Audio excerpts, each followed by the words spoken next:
everyone, and welcome to the Week 28 edition of Instant Replay, where I give you my take on the most controversial calls of the weekend. I'm Simon Borg.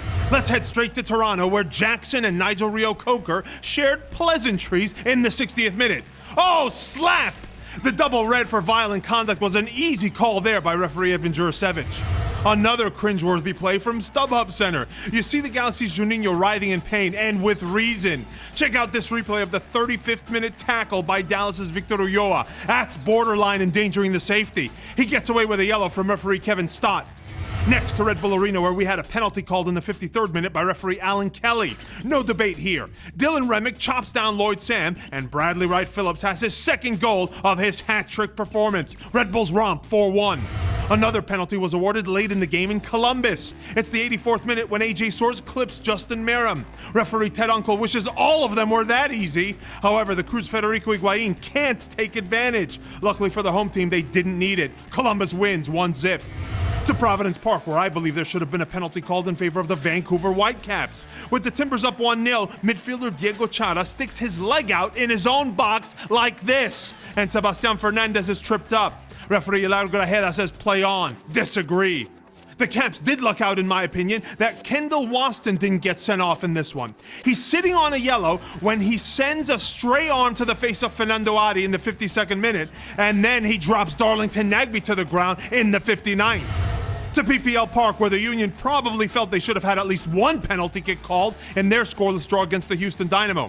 First, in the 73rd minute, it's Sebastian Letou going down in the box on the challenge from DeMarcus Beasley. But this looks pretty tame to me. Two guys battling for a ball. Good no call there by referee Jeff Gamble. But the incident in the 85th minute is pretty cut and dry to me. Houston rookie AJ Conkrin lunges in for the ball, doesn't get it, and trips up Vincent Nogueira in the process. I thought it was a penalty. The referee didn't.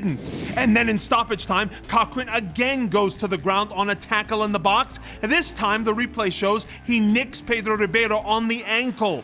Except the Union rookie stays on his feet and gets a shot off.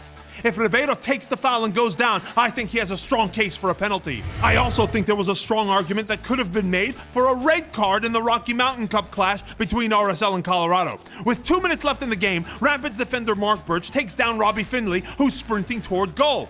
With the Colorado defender about 10 feet away, referee Ricardo Salazar opts for a yellow card, but given the location of the foul, just outside the box and in a fairly central area, I would have been okay with a red card to Birch for denial of an obvious goal-scoring opportunity. And we end in Chicago, where Fotis Bazakos calls two penalty kicks in the wild 3-3 tie between the Fire and DC United. The first one came in the 30th minute, and it's pretty clear. Perry Kitchen's leg clips Quincy Amarikwa right here. Jeff Lorenowitz steps up to convert, and the Fire look to be cruising 2-0. But DC would begin their dramatic comeback with a penalty of their own just a few minutes later. And this one, in my opinion, was a bit soft. There's an aerial collision in the box, and Bazakos points to the spot. He seems to explain that he's punishing the forearm by Bakary Soumare into rookie Steve Birnbaum, which prevents him from going for the header. DC's Luis Silva says thank you very much. Thank you very much. Should there have been a third penalty kick called? It's the 75th minute when Nick De Leon body checks Florent Sinama-Pongol, who was making his Fire debut. I think De Leon doesn't even go after the ball, but he positions his body to knock the Chicago Fire forward off balance. Looks like a PK to me.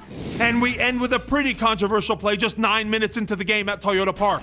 Bakary Soumare and Michael Seaton come together at midfield, and the DC youngster gets stepped on. Could Soumare have avoided the stomp? On the replay, it looks to me like he could have. Come on, all Soumare had to do was stretch the leg just a little. But in real time, I can see how the referee probably thought that Soumare was in stride. Simple foul called, no card, and Seaton left squirming on the ground. That's all we have for this week for our editor, Albert Lanzillo, who's leaving us for LA. All the best, Albert. I'm Simon Borg. See you next time.